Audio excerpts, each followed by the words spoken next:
Assalamualaikum warahmatullahi wabarakatuh. Waalaikumsalam warahmatullahi wabarakatuh. Bismillahirrahmanirrahim.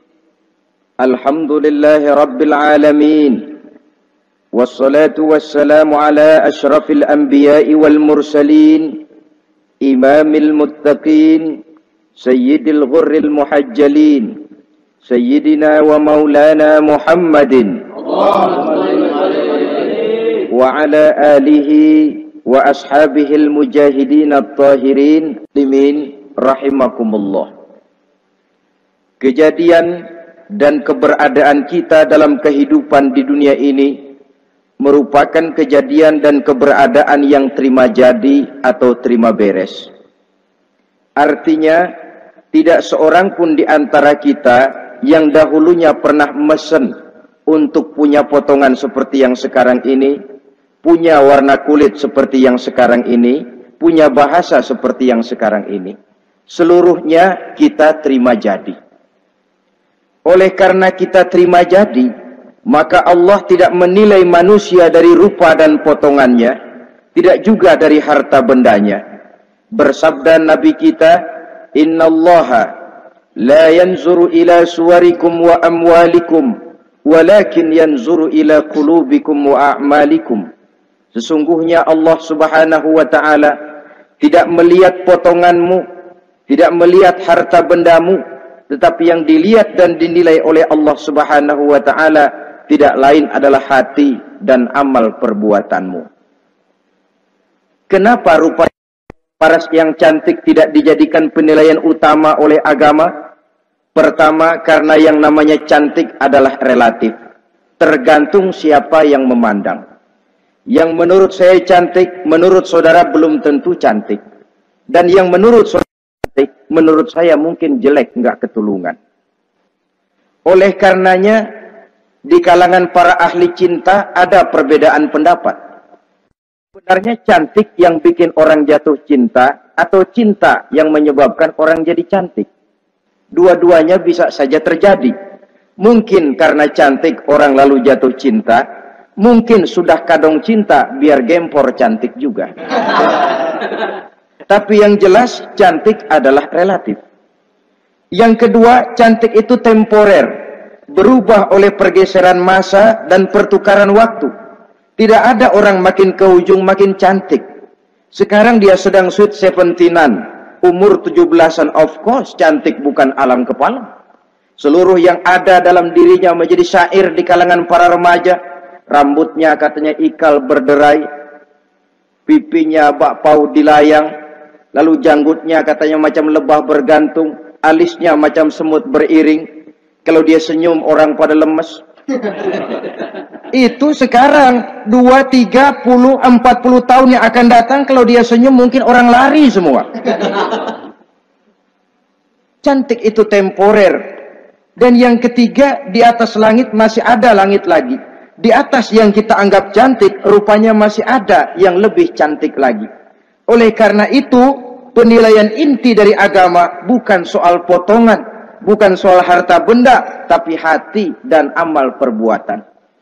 Alangkah lebih idealnya lagi kalau hati yang baik dan perbuatan yang baik berada pada rupa yang elok juga. Inilah yang dinamakan kecantikan zahir dan batin. Dan ini yang dimiliki oleh Nabi Allah Yusuf alaihi salam yang akan kita bicarakan pada pertemuan kita kali ini. Pantas kalau pada saat kita berdiri di muka cermin, disunahkan kita membaca doa seperti yang diajarkan Nabi, Allahumma kama hassanta khalqi fahassin khuluqi. Ya Allah, sebagaimana telah engkau baguskan rupaku, baguskan juga kiranya akhlak dan budi pekertiku. Supaya kecantikan zahir diiringi dengan kecantikan batin. So apa gunanya zahir yang cantik kalau batinnya berbahaya? Itu yang orang bilang, apa guna katanya berkain batik kalau tidak dengan kebaya? Apa guna berparas cantik kalau melulu bawa bahaya? Saudara-saudara yang saya hormati, Nabi Yusuf alaihi salam diberikan oleh Allah ketampanan zahir dan batin. Artinya, zahirnya beliau memang tampan, batinnya pun memang beliau adalah baik. Dan inilah kebaikan yang berlipat ganda. Kadang-kadang ada orang yang tampangnya sederhana saja, tapi batinnya baik. Itu lebih baik ketimbang yang zahir dan penampilannya baik, tapi batinnya rusak. Maka yang dianugerahkan Allah dalam kehidupan ini sesungguhnya bukan untuk to show only, bukan cuma untuk sekedar dipamerkan jadi kebanggaan macam kontes ratu-ratuan yang manfaatnya hampir tidak ada. Kecantikan untuk disyukuri, kecantikan untuk digunakan kepada hal-hal yang bermanfaat sesuai dengan perintah dari yang memberikan kecantikan itu. Saudara-saudara yang saya hormati, Nabi Yusuf alaihi salam seorang nabi yang oleh Allah diberikan kecantikan zahir dan juga kecantikan batin. Beliau adalah putra dari Nabi Yakub, dari Nabi Ishak, dan dari Nabi Ibrahim alaihi salam. Artinya, ayah beliau bernama Nabi Yakub, kakeknya adalah Nabi Ishak, dan datuknya adalah Nabi Ibrahim alaihi salam. Ia bersaudara sebanyak 11 orang. Dari orang saudaranya ini hanya satu yang seibu sebapak, yaitu Benyamin. Sedangkan yang lain adalah saudara dari lain ibu. Nah, sejak kecil Nabi Yusuf ini sudah memperlihatkan tanda-tanda bahwa di kelak kemudian hari dia akan tumbuh menjadi seorang besar. Sebab itu wajar kalau ayahnya memberikan perlakuan yang agak istimewa kepada Nabi Yusuf. Dan ini tentu memancing sifat iri dari saudara-saudaranya yang lain. Apalagi pada satu malam Nabi Yusuf di kala remaja itu pernah mimpi. Mimpi ini beliau ceritakan kepada ayahnya. Kata beliau, "Ya abati, inni ra'aitu ahada asyara kawkaba wasyamsa wal qamara ra'aituhum li sajidin." Jadi satu hari Nabi Yusuf cerita kepada ayahnya, "Ayah, saya mimpi." Mimpi apa Yusuf? "Saya melihat dalam tidur saya ada 11 bintang, lalu matahari dan bulan. Saya lihat seluruhnya sujud kepada saya." Ayahnya mendengar mimpi ini, mengerti takwil. Lalu pesan kepada Nabi Yusuf, "Yusuf, mimpi ini jangan kau ceritakan kepada saudara-saudaramu. Mereka sudah punya pandangan yang tidak baik kepada dirimu. Kalau ini kau ceritakan, mungkin akan membahayakan bagi dirimu." Sebab rupanya saudara-saudaranya yang lain ini iri hati kepada Nabi Yusuf yang memiliki keistimewaan dan mendapat perhatian istimewa juga dari orang tuanya. Saudara, kita tahu ini sesuatu yang wajar dalam kehidupan. Pepatah bilang, likulli zi ni'matin mahsudun. Tiap kali kita mendapat suatu nikmat, bakal ada orang yang hasud, iri hati, dengki. Itu watak kehidupan. Kalau kita jatuh miskin, orang tepuk tangan.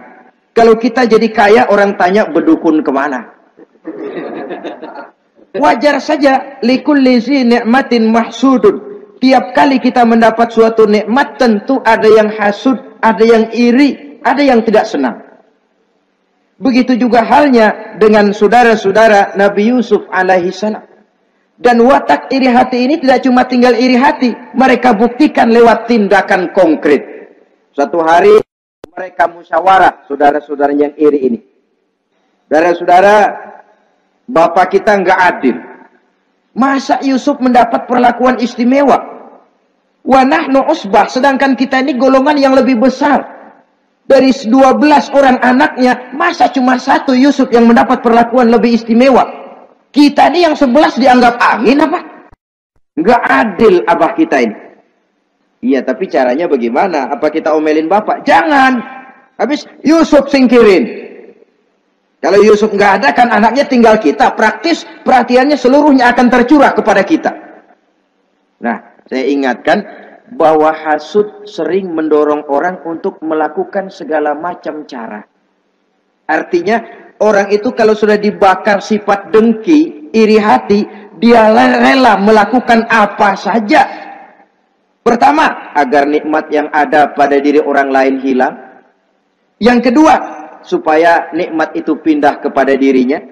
Andai kata tidak pindah kepada dirinya, ya hilang sajalah. Jangan orang lain yang dapat nikmat. Ini watak hasud. Ingin nikmat orang lain pindah kepada dirinya, atau hilang walaupun tidak pindah kepada dirinya, tapi yang bersangkutan tidak lagi mendapat nikmat. Untuk itu segala macam cara akan dilaksanakan. Ini dicontohkan dari usaha yang dilaksanakan oleh saudara-saudara Nabi Yusuf alaihissalam. Oke, setuju, kita singkirkan Yusuf. Tapi caranya bagaimana? Gampang. Bunuh saja. Kalau bunuh sih rasa-rasanya tidak sampai hati membunuh Yusuf. Lalu bagaimana? Kita kucilkan saja dia. Kita asingkan dari sini, kita buang jauh-jauh supaya dia tidak ada lagi kelihatan dalam pandangan Abah. Kalau dia sudah tidak ada dalam pandangan Abah, yang dilihat cuma kita dan seluruh kasih sayangnya akan tercurah kepada kita semua. Nah, setujulah kalau itu. Caranya nanti kita atur belakangan. Jadi satu hari permisilah saudara-saudaranya ini kepada Nabi Yakub. Abah, kami permisi mau pergi main-main dan Yusuf akan kami ajak. Kata Nabi Yakub, saya khawatir. Nabi Yakub sudah melihat gelagat yang tidak baik, sudah ada semacam firasat. Saya khawatir kalau Yusuf kau bawa, nanti dia akan kena celaka atau dimakan oleh serigala, sedangkan kamu nanti akan lalai. Kata anak-anak yang lain, percaya dah Pak, saya akan jaga. Saya kan saudaranya, masa tega membiarkan Yusuf celaka atau dimakan serigala. Pokoknya aman, sip dah.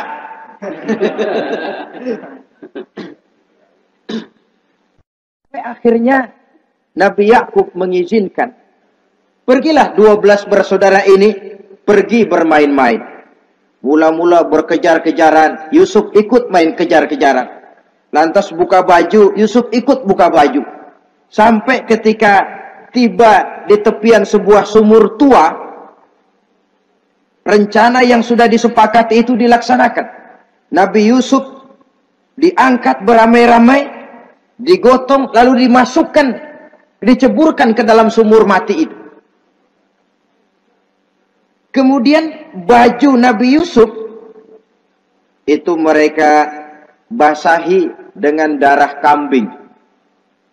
Setelah itu mereka pun pulang menemui Nabi Yakub alaihi salam dengan rasa sedih yang dibikin-bikin.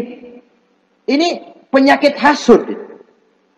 Jadi kalau orang hasud kepada kita, begitu kita mendapat kesulitan, dia datang dengan air mata buaya. Belagak sedih, belagak ikut berduka cita, padahal sih hatinya sorak. Padahal batinnya girang, bukan main. Pak, saya ikut berduka cita, Pak, saya ikut sedih. Padahal hatinya biar mampus loh. Ini yang dilakukan oleh saudara-saudara Nabi Yusuf. Mereka datang dengan air mata berurai, nangis, Abah. Ketika kami sedang main-main, Abah, kami lupa. Kami tinggalkan Yusuf sendirian. Ketika kami balik, kami cuma mendapati bajunya sudah berlumur darah. Barangkali saudara kami Yusuf dimakan oleh serigala. Nabi Yakub tercenung. Ternyata firasatnya adalah benar. Baju Nabi Yusuf itu yang berlumur darah kambing, buatan saudara-saudaranya yang hasud tadi, diciumi dan dipeluk oleh Nabi Yakub. Kepedihan seorang ayah yang ditinggalkan oleh anak tercintanya. Saudara, adapun Nabi Yusuf alaihi salam tercebur di sumur mati itu. Sampai pada satu hari ada khalifah, ada kafilah niaga dari negeri Madian hendak menuju ke negeri Mesir, lewat di tempat itu. Ketika salah seorang mereka bernama Malik bin Dho'ar hendak mengambil air, timba diturunkan ke dalam sumur. Begitu diangkat, ini air kok berat amat. Makin diangkat, makin berat. Sampai di atas bukan air, orang isinya. Ada orang di ember. Dia lihat rupanya sangat tampan, elok, cantik. Ini barangkali anak bangsawan ini. Parasnya begini cantik, begini tampan. Ini kalau dijual di Mesir nanti tentu harganya mahal nih. Order nih. Objek. Maka dibawalah Yusuf ini ke negeri Mesir. Setibanya di sana diperjualbelikan sebagai budak belian. Nah, nasib baik rupanya Yusuf ini ketika terjadi pelelangan dibeli oleh seorang pembesar istana, seorang menteri yang bernama Kitfir. Kitfir melihat, ini cantik anak remaja ini. Tampangnya elok, parasnya indah, kelihatannya budi pekertinya pun halus. Kita ambil saja ini, kata Kitfir kepada istrinya Zulaikha. Kita angkat dia jadi anak, siapa tahu nanti dia memberikan manfaat yang besar bagi kita. Baiklah, baiklah. Dan sejak saat itu Yusuf dipelihara di rumah Kitfir dalam istana yang tinggal bersama istrinya Zulaikha. Menurut satu riwayat 10 tahun lamanya Nabi Yusuf tinggal di tempat Kitfir. Dan selama 10 tahun itu tentu terjadi perkembangan baik jasmaninya maupun rohaninya. Dari anak-anak ia berubah menjadi remaja, lalu meningkat ke arah dewasa. Makin matang kedewasaannya, makin tampan dan elok parasnya, makin cantik budi pekertinya, ditempa oleh watak kenabian yang disiapkan oleh Allah Subhanahu wa ta'ala. Sehingga tidak heran ketampanan Nabi Yusuf ini lalu jadi buah bibir di kalangan istana. Tidak cuma anak perempuan bangsawan, tidak cuma istri para penguasa, sampai kepada kelompok orang awam selalu berandai-andai, kalau saja andai kata umpama saya bisa berdampingan dengan Yusuf, kalau saja. Kata-kata kalau saja ini keluar dari perempuan-perempuan yang melihat Yusuf alaihissalam. Dan yang unik, kecantikan Nabi Yusuf itu, kalau dia berdampingan dengan orang yang jelek, si jelek ini ikut sedikit cantik. Biasanya kan kalau ada orang ganteng, duduk berdampingan sama orang jelek, ganteng makin kelihatan kegantengannya, yang jelek makin demek. Itu biasanya. Tapi kecantikan Nabi Yusuf ini tidak mengangkat orang lain. Nah, rupanya yang tertarik kepada ketampanan Nabi Yusuf ini tidak cuma perempuan-perempuan lain, juga termasuk Siti Zulaikha, istri daripada Kitfir, yang merupakan ibu angkatnya. Kalau pada mulanya Zulaikha merawat Nabi Yusuf sejak kecil dengan harapan nanti akan membawa manfaat. Setelah dilihatnya makin lama makin tampan, makin lama makin cantik, makin lama makin rupawan. Berubah rupanya rasa kasih sayang seorang ibu menjadi kasih sayang seorang perempuan kepada laki-laki. Dia merindukan saat-saat di mana dia bisa mencurahkan rasa hatinya itu kepada Nabi Yusuf alaihi salam. Hampir-hampir nyaris Zulaikha ini, kalau istilah anak muda barangkali, siang jadi kenangan, malam jadi impian. Kemanapun dia pergi, bayangan Yusuf juga yang selalu menggodanya. Selalu ditunggunya saat-saat yang mungkin untuk dia bisa menyampaikan hasrat hatinya kepada Nabi Yusuf alaihi salam. Dan saat itu pun datang. Satu hari Kitfir harus menghadiri persidangan negara. Rumah besarnya lenggang, para pembantu kebetulan tidak seorang pun ada di dalam. Inilah saat yang ditunggu-tunggu oleh Zulaikha. Keluarlah ia dari kamarnya dengan pakaian yang tipis sewarna dengan warna kulitnya, sehingga pakaian dalamnya nyaris tembus. Dengan langkah yang diatur sedemikian rupa, memancing rangsangan, ia datang menghampiri Yusuf alaihi salam.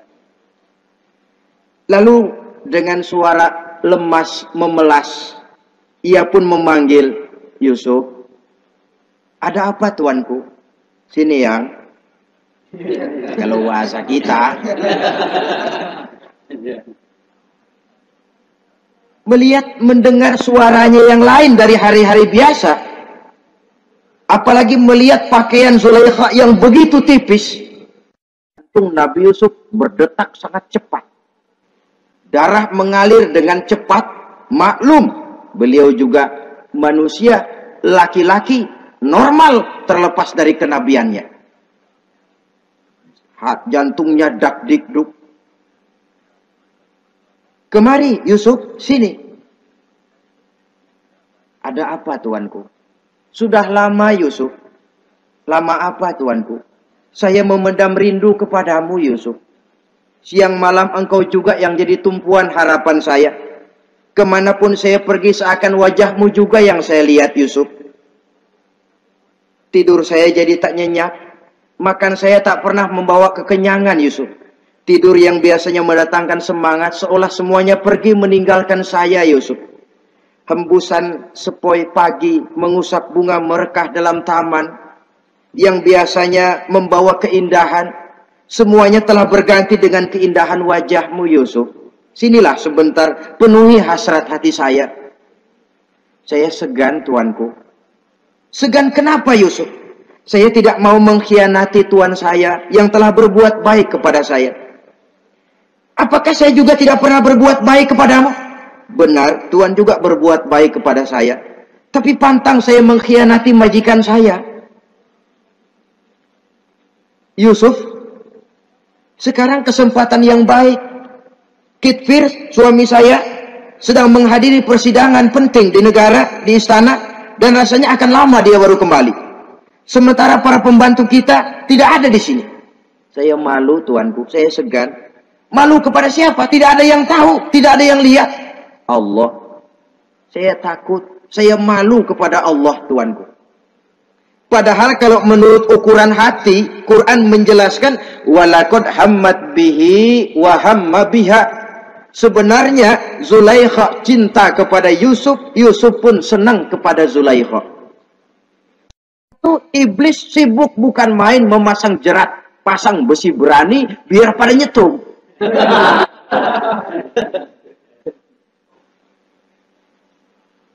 Zulaikha senang Yusuf. Yusuf sebenarnya pun secara manusiawi menyenangi Zulaikha.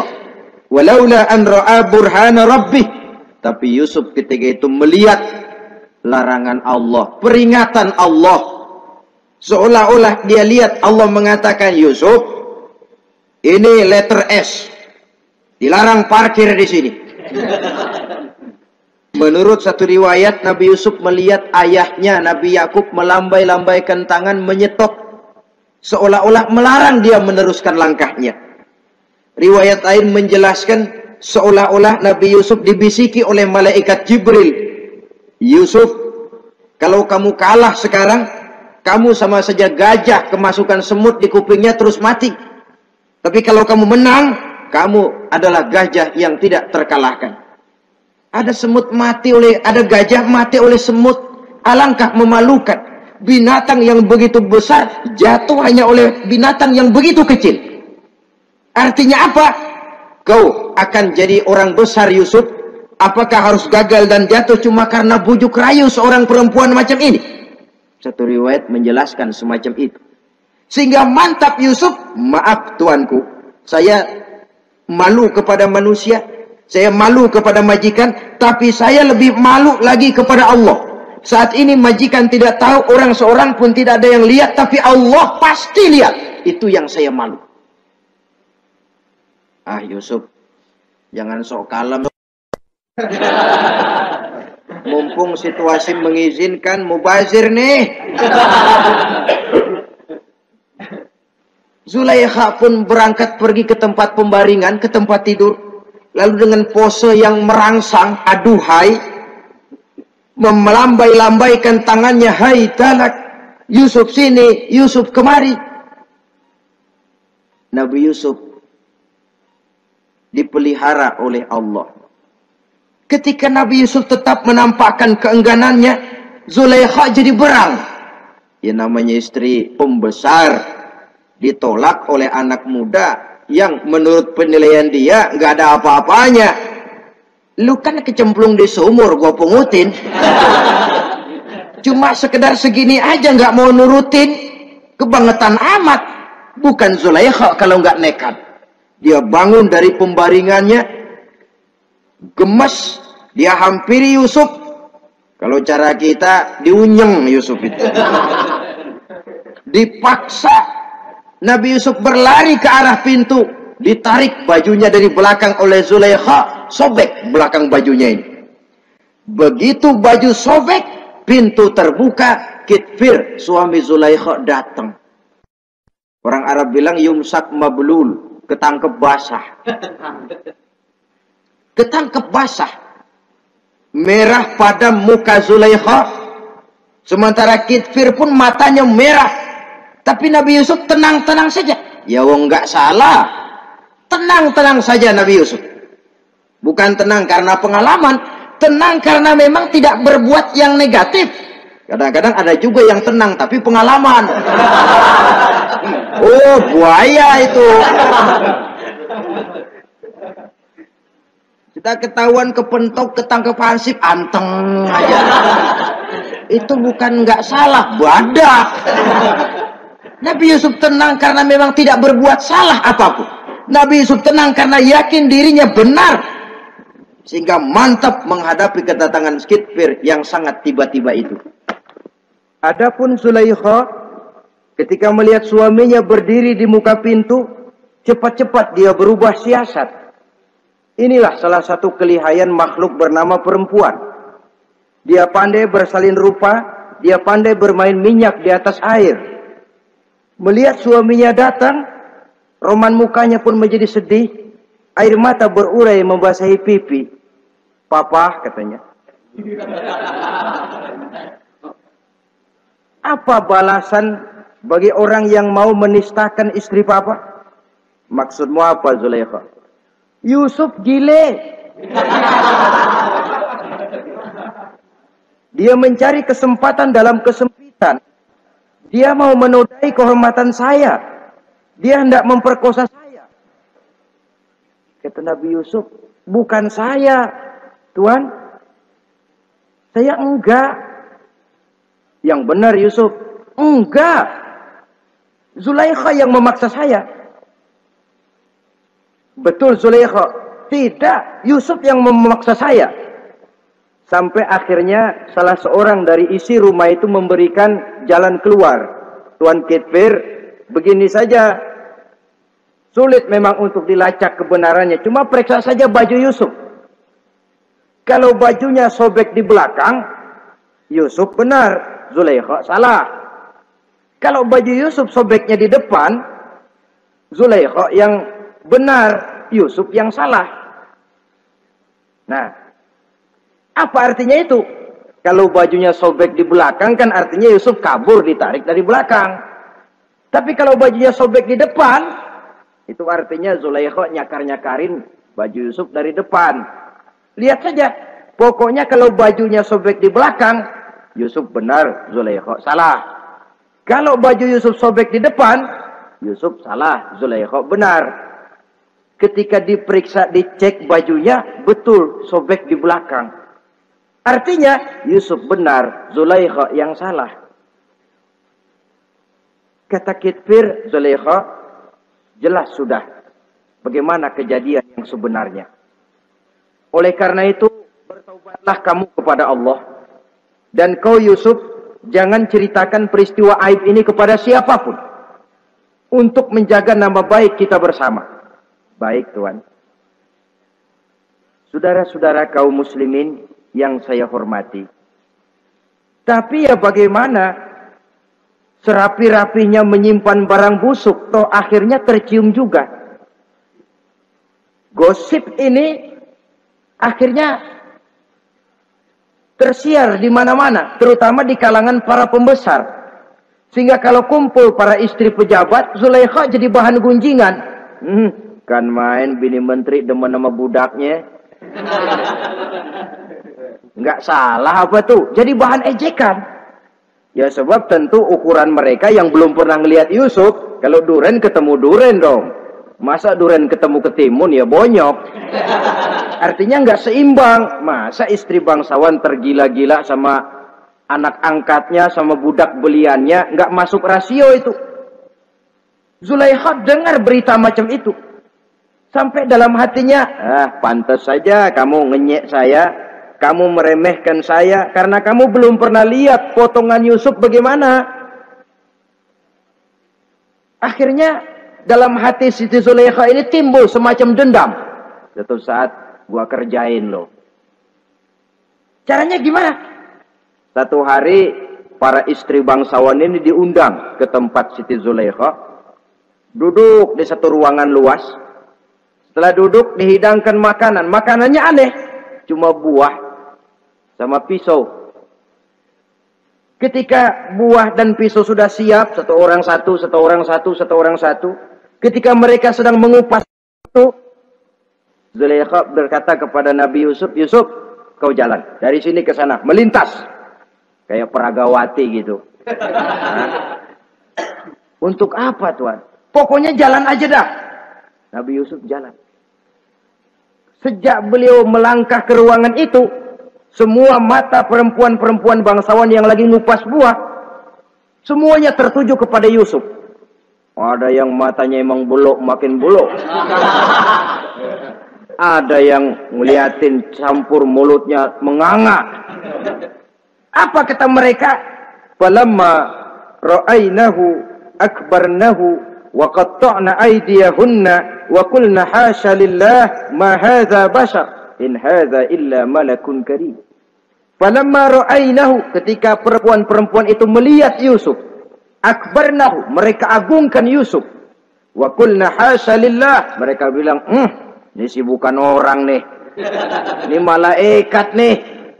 Bukan orang. Nah, orang segini cakepnya. Artinya belum pernah mereka lihat paras yang secantik dan setampan itu. Akibatnya apa? Nggak berasa mau motong buah keiris tangan. Rata-rata perempuan yang ada di situ tangannya pada luka. Kenapa? Mau motong buah, mata kemana, mulut kemana, tangan kepotong. Melihat itu semua, Zulaikha puas. Nah, kamu baru ngelihat sekejap. Bagaimana saya yang siang malam ngelihat Yusuf? Bagaimana saya yang tiap saat hidup bersamanya? Bagaimana saya nggak merindukan dia? Ente yang baru pernah ngelihat sekelebatan udah motong tangan. Saya yang tiap hari sama-sama dia nggak celeng juga udah pantas. Saudara-saudara kaum muslimin yang saya hormati. Akhirnya untuk menjaga nama baik keseluruhannya, Nabi Yusuf pun mengalah. Karena berita ini sudah tersiar, Yusuf dipojokkan, tidak cuma sekedar dipojokkan, beliau dimasukkan ke dalam penjara. Tapi apa kata beliau? Rabbis sijnu ahabbu ilayya mimma yad'unani ilaih. Ya Allah, kalau memang karena resiko penolakan saya terhadap ajakan Zulaikha menyebabkan saya harus masuk penjara, penjara lebih saya sukai, penjara lebih saya cintai ketimbang ikut kemauan Zulaikha. Saudara-saudara, kadang-kadang kita berpikir, kalau kesempatan itu datang kepada kita, mampukah kita menjatuhkan pilihan seperti pilihan Nabi Yusuf ini? Lebih baik penjara ketimbang mengikuti bujuk rayu perempuan untuk melakukan perbuatan yang menyeleweng ini. Ini yang dipilih oleh Nabi Yusuf. Tegar. Kalau memang sebagai resikonya saya harus masuk penjara, penjara lebih saya cintai, penjara lebih saya suka daripada mengikuti bujukan Zulaikha. Teguh karena suatu prinsip. Bukankah dalam perjuangan menegakkan akidah, kadang kita mendapat piala, tapi tak jarang kita berhadapan dengan penjara. Kadang kita disanjung, kadang kita dicaci.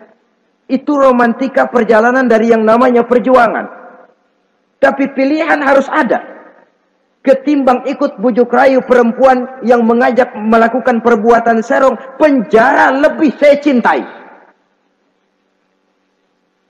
Sudah pada saat hendak diajak tidak ada yang melihat, beliau menolak.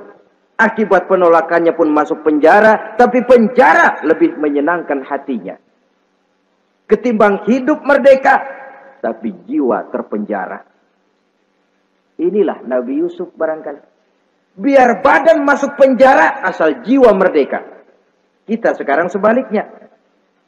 Jiwa terpenjara tidak jadi soal, asal badan merdeka. Maka jiwa kita sering dijajah. Entah dijajah harta, entah dijajah pangkat dan jabatan, entah dijajah iblis. Jiwa kita yang terpenjara, sementara badan kita merdeka. Nabi Yusuf tidak. Biarlah badan di penjara, asal jiwa merdeka untuk menegakkan sesuatu yang hak. Saudara-saudara yang saya hormati, adapun di dalam penjara itu, Nabi Yusuf satu sel dengan 2 orang bekas pelayan istana yang dituduh menaruh racun ke dalam hidangan yang hendak disajikan kepada raja.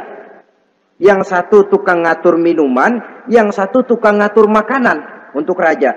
Siapa yang naruh racun enggak jelas, tapi dua-duanya ditahan. Nah, sampai satu malam, teman satu sel ini dua-duanya ngobrol kepada Nabi Yusuf. Yusuf, kami ini dipenjara karena dituduh menaruh racun ke dalam hidangan yang dihidangkan kepada baginda raja. Siapa yang salah, kami sendiri tidak tahu. Saya enggak ngerasa naruh racun, kata yang tukang ngatur minum. Saya juga enggak, kata yang tukang ngatur makan.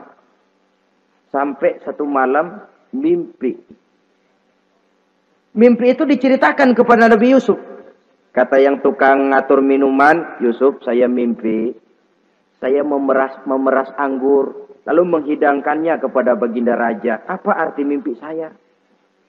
Kata yang tukang hidangin makanan, kalau saya Yusuf, saya ngimpi menjunjung roti di atas kepala saya, itu roti dipatokin burung. Apa arti mimpi saya? Saudara-saudara, Nabi Yusuf tersenyum.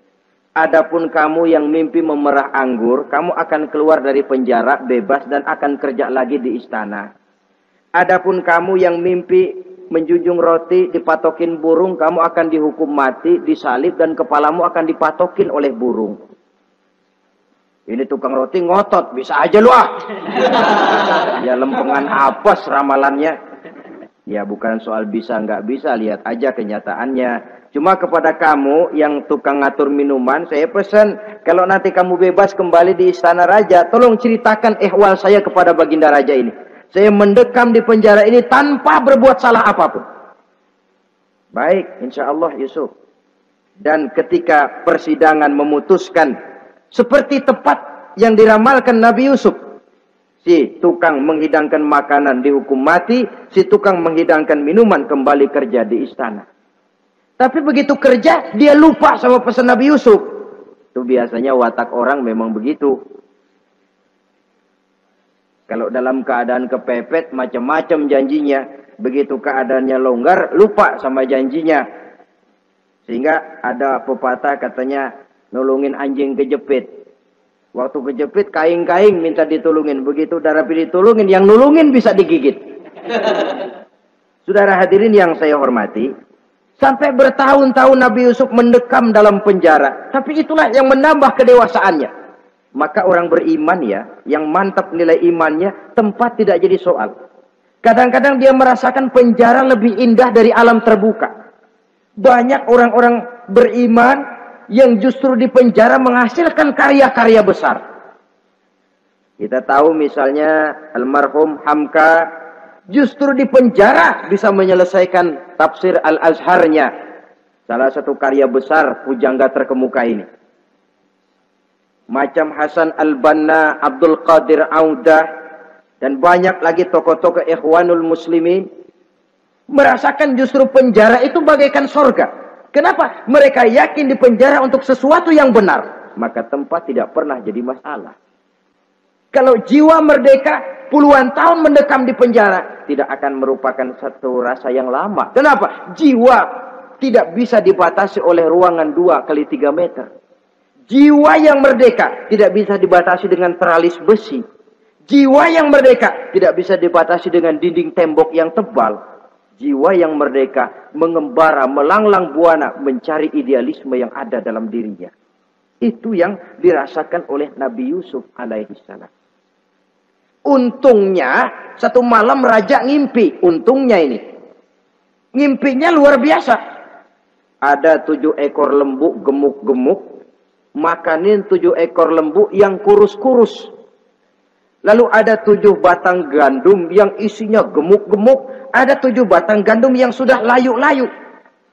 Nah, pagi-pagi ini seluruh dukun-dukun istana dikumpulin. Para ahli nujum apel menghadap baginda raja. Nujum, dukun, ada apa Tuan Raja? Tadi malam saya ngimpi. Ada 7 ekor lembu gemuk-gemuk memakan 7 ekor lembu yang kurus-kurus. Coba takwilkan apa arti mimpi saya itu. Dukun kata, baru tumben nih. Aku dengar mimpi begini. Kata Nujum ditanya Nujum godek. Ah, Tuan Raja itu mah kembang tidur aja kali ah. Tidak seorang pun yang mampu mentakwilkan arti mimpi baginda. Sampai tukang minuman dengar lapor. Tuan Raja, ada apa, Mas? Saya waktu di penjara, ada seorang anak muda namanya Yusuf. Dia mentakwilkan mimpi saya dan pas seperti takwilnya. Ah, panggil Yusuf. Dipanggil Yusuf. Dibukain pintu penjara, masuk tukang anggur, tukang minuman ini. Yusuf, ente, iya. Kemana aja? Itu dia Yusuf, kelupaan. Iya, kalau kelupaan sehari 2 hari barangkali bisa ditolerir. Kelupaan bisa tahunan. Cuma begitu dengar ada mimpi, pikir tukang minuman. Ah, kali aja ini Yusuf bisa takwilkan, kan jasa saya nemuin Raja sama Yusuf kan. Komisi lumayan. Begini Yusuf, baginda Raja mimpi begini-begini. Barangkali kau bisa takwilkan, kau dipanggil menghadap Tuan Raja. Berangkatlah Yusuf menghadap Tuan Raja. Sesampainya di sana, mohon maaf Tuan Raja. Menurut takwil saya, arti mimpi Tuan Raja itu akan datang satu masa di mana 7 tahun lamanya negara ini subur, makmur, aman, tentram, gemah, repah, loh jenawi, toto tentrem kertora harjo. Tapi akan datang setelah itu 7 tahun lamanya di mana musim kemarau membahana, tanah menjadi kering gagal, rakyat diancam kelaparan. Dan kita harus siap-siap untuk itu. Itu takwil mimpi Tuhan. Caranya bagaimana Yusuf mengatasi krisis kelaparan ini? Ya kita bikinlah gudang-gudang untuk menyimpan makanan. Kalau lagi panen jangan mumpung. Ingat pada suatu saat kita akan paceklik. Sehingga kata orang-orang tua dulu, kalau lagi sehat ingat dong bakalan sakit. Kalau lagi kaya ingat dong bakalan miskin. Semuanya itu milik daripada kehidupan. Tidak ada orang yang ketawa terus dalam hidup. Tidak ada orang yang nangis terus. Semuanya silih berganti, datang pergi, patah tumbuh, hilang berganti. Dunia hari ini bikin kita ketawa, besok dia buat kita menangis. Hari ini dibuatnya kita senyum, besok dibuatnya kita berurai air mata. Hari ini dijadikannya kita kaya, besok dijadikannya kita kere. Pantas kalau orang bilang, wamal hayatud dunya, Allah mengatakan wamal hayatud dunya illa lahun wala'ib.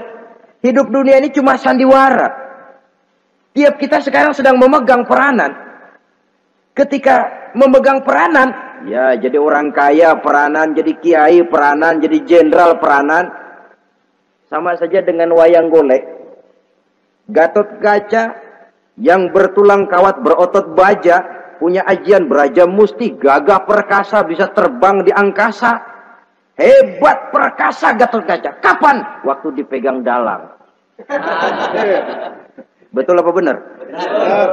Gagahnya Gatot Kaca, sakti mandragunanya sang Gatot Kaca. Kapan itu? Waktu dipegang dalang.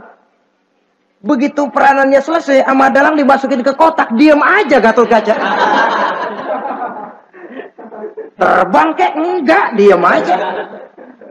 Begitulah kehidupan ini. Gagah kita menyandang bintang 4 di pundak.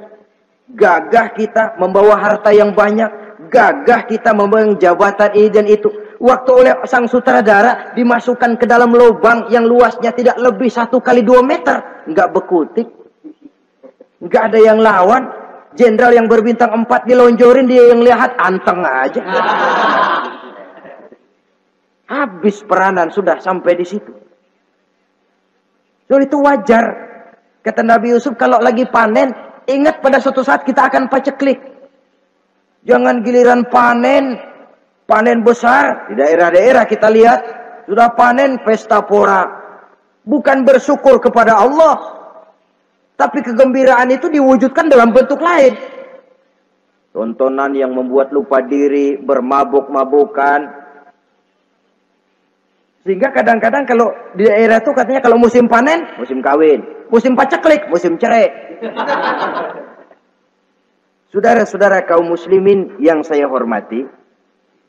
Karena itu, dalam satu hadis Nabi ingatkan, ta'arraf ilallah firraha ya'rifka fisyiddah. Ingatlah kepada Allah di waktu kamu senang, supaya Allah ingat kepadamu waktu kamu susah. Kalau waktu senang kita lupa kepada Allah, ya wajar. Kalau waktu susah, Allah juga lupain kita. Dalam terjemahannya dengan kehidupan beragama, wa man a'rada an zikri fa inna lahu ma'isyatan dhanka wa nahsyuruhu yaumal qiyamati a'ma. Siapa yang berpaling daripada peringatanku, kata Allah, aku akan berikan dia penghidupan dan kehidupan yang sempit. Sempit itu apa lalu tidak punya duit? Punya duit. Apa tidak punya harta? Banyak harta. Tapi banyaknya harta, tumpukan duit tidak membuat hatinya makin luas. Tidak membuat hidupnya makin lapang. Sempit, sempit, dan sempit. Itu azab. Yang paling celaka, wa nahsyuruhu yaumal qiyamati a'ma. Di akhirat kami kumpulkan dia bersama orang-orang buta. Allahu Akbar. Di padang mahsyar, dikala orang sibuk, pusing dengan urusan masing-masing, buta lagi. Yang nggak buta aja pusing. Mereka teriak-teriak, qala rabbi lima hasyartani a'ma wa qad kuntu basira. Ya Allah, kenapa kami buta padahal waktu di dunia kami melihat? Allah jawabnya enak aja. Kadzalika atatka ayatuna fanasitaha wa kadzalika al-yauma tunsa. Rasain dulu. Dulu waktu di dunia datang peringatanku pada belaga pilon, kamu lupakan, sekarang juga pantas kamu dilupakan. Waktu susah kamu lupa, waktu senang kamu lupa Allah. Waktu susah juga pantas kamu dilupakan Allah. Waktu di dunia kau berpaling dari peringatan Allah. Kalau sekarang Allah berpaling kepadamu juga adil. Walaupun kalau Allah mau tidak berpaling juga adil. Sebab Allah itu mutlak. Tidak ada yang membatasi apa yang dimaui oleh Allah. Saudara-saudara kaum muslimin, itu pesan Nabi Yusuf. Bikin gudang yang besar, simpan bahan makanan untuk persediaan musim kemarau. Kalau begitu sekalian aja deh Yusuf. Sekalian bagaimana Tuan Raja? Kau saya angkat jadi menteri urusan makanan dan urusan kemakmuran. Tuan Raja, apa enggak terburu-buru? Kau bisa mentakwilkan mimpi saya, bahkan kau bisa mencari jalan keluar. Ini sudah sesuatu yang menguntungkan Yusuf. Mencari jalan keluar ini pemikiran yang menteri saya belum bisa berpikir kayak kamu. Sudah, kau pegang jabatan ini. Nabi Yusuf tidak minta, diberikan. Dan memang ada pesan, jangan memberikan jabatan kepada orang yang meminta. Terus kalau orang sudah minta, tentu ada pamrih dan ada tendensi. Jangan memberikan jabatan kepada orang yang banyak ngeluarin duit untuk mencapai jabatan itu. Sebab apa? Kalau orang mendapat satu jabatan karena banyak ngeluarin duit, maka pekerjaan pertama yang akan dilakukan setelah mencapai jabatan itu ialah dia akan berpikir bagaimana caranya biar modal gua pulang. Orang jadi gubernur, jadi menteri karena banyak ngeluarin duit, belum dia sempat kerja buat kepentingan rakyatnya, dia lebih dulu akan berpikir bagaimana duit yang saya keluarin supaya pulang. Sisanya kalau ada, barulah untuk kepentingan rakyat, itu pun kalau keburu. Saudara-saudara yang saya hormati, Nabi Yusuf tidak pernah minta jabatan. Raja memberikan jabatan itu. Dan tepat seperti takwil beliau, musim kemarau datang, rakyat dilanda kelaparan, lalu berbondong-bondong ke istana mencari bahan makanan. Yusuf langsung mendrop bahan makanan ini. Alhasil saudara-saudara, bahaya kelaparan ini sampai juga ke daerah tempat di mana Nabi Yakub tinggal. Lalu beliau utus anak-anaknya. Saya dengar di negeri Mesir ada seorang menteri muda yang tampan dan baik hati. Pergilah kau ke sana dan mintalah makanan darinya. Berangkatlah mereka ini. Saudara-saudara, Nabi Yusuf lihat, ini saudara-saudara saya ini yang dulu nyeburin saya ke sungai. Sekarang pada antri minta jatah makanan. Kalau kita lagi di atas ngelihat orang di bawah kan enak. Yang bawah kelagapan. Orang sedang berkuasa, namanya lagi berkuasa, ngomong apa juga benar. Orang kalau lagi berkuasa kentut bagus masih. Tapi kalau sudah jatuh, jangankan apalagi buang angin, batuk aja diomelin. Miskin batuk melulu lah. Di atas itu, posisi di atas gampang buat mob. Andai kata Nabi Yusuf waktu itu mau menteror, membalas saudara-saudaranya, kesempatan emas. Tapi memang hatinya, hati yang mulia, jiwanya jiwa yang besar. Diberinya saudara-saudaranya itu makanan. Tapi dia tidak memperkenalkan diri dan saudaranya pun tidak mengenali kalau itu Yusuf. Kalau kita kan yang enak. Ingat nggak dulu? Saya diceburin ke sumur. Sekarang gantian ya. Ayo baris lo, gue ceburin atu-atu. Nabi Yusuf tidak. Diberinya saudaranya makanan. Lalu pesan. Lain kali kalau kemari lagi mau mengambil makanan, saudaramu yang namanya Benyamin bawa ke sini. Tanpa dia saya nggak mau ngasih makanan lagi. Ya sudah, pulang saudara-saudaranya ini lapor kepada Nabi Yakub. Abah, itu menteri pesan kalau kamu mau ngambil makanan lagi Benyamin harus dibawa. Kalau nggak dibawa kami nggak akan dikasih makanan. Nabi Yakub curiga lagi. Dulu Yusuf hilang. Sekarang nih Benyamin ini saudara sekandung Nabi Yusuf. Kalau yang lain satu bapak lain ibu. Tapi dengan Benyamin ini satu ibu satu bapak. Ini Benyamin mau digituin lagi. Bagaimana? Pokoknya Pak, yang dulu-dulu kami udah tobat dah. Sekarang mah bener-bener banget dah nih. Biasanya sekali lancung ke ujian itu, seumur hidup orang nggak percaya. Sampai akhirnya Benyamin pun dibawa ke sana. Saudara-saudara yang saya hormati, terjadilah pertemuan Yusuf dengan Benyamin. Dan akhirnya saudara-saudaranya ini dijelaskan siapa menteri itu sebenarnya. Diminta menjemput Nabi Yakub. Bertemulah Nabi Yusuf dengan ayahnya Nabi Yakub alaihissalam. Adapun Kitfir sudah lama meninggal. Zulaikha pun sudah menjadi janda. Namun dalam jandanya dia tetap merindukan Yusuf siang dan malam. Didambakannya kapan saat pertemuan akan terjadi. Sampai ketika satu hari didengarnya Yusuf akan meninjau satu daerah, dia sudah diri paling depan. Ketika Yusuf lewat, dia nyindir dengan katanya, Maha suci Allah yang memuliakan orang yang takwa dan menghinakan orang yang berdosa. Merasa ada sindiran, Yusuf nengok. Zulaikha kan? Iya Yusuf. Kitfir bagaimana? Sudah meninggal. Lalu keperluanmu apa sekarang? Saya cuma memerlukan engkau Yusuf. Saudara-saudara, Nabi Yusuf akhirnya kawin dengan Zulaikha yang cantik, menawan. Dan rupanya setelah kawin itulah Nabi Yusuf baru tahu bahwa Kitfir ternyata tidak bisa berfungsi sebagai suami. Dengan kata lain, puluhan tahun Zulaikha kawin dengan Kitfir tetap perawan, utuh, awet. Rupanya Kitfir liwat terus dan numpang liwat, nggak pernah mampir. Dan sejak saat itu berbahagialah Nabi Yusuf dengan Siti Zulaikha. Kita ambil hikmah dari riwayat singkat ini. Pertama, kecantikan zohir lebih penting, kecantikan batin lebih penting dari kecantikan zohir.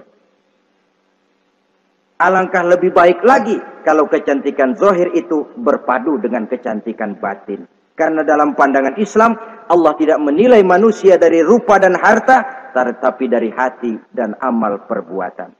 Yang kedua, bahwa ujian dan cobaan yang diterima Nabi Yusuf tetapi dihadapi dengan ketabahan, pada akhirnya menghasilkan kebahagiaan dunia dan kebahagiaan akhirat.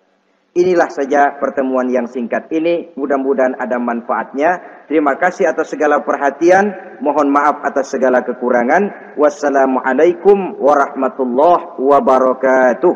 Waalaikumsalam warahmatullahi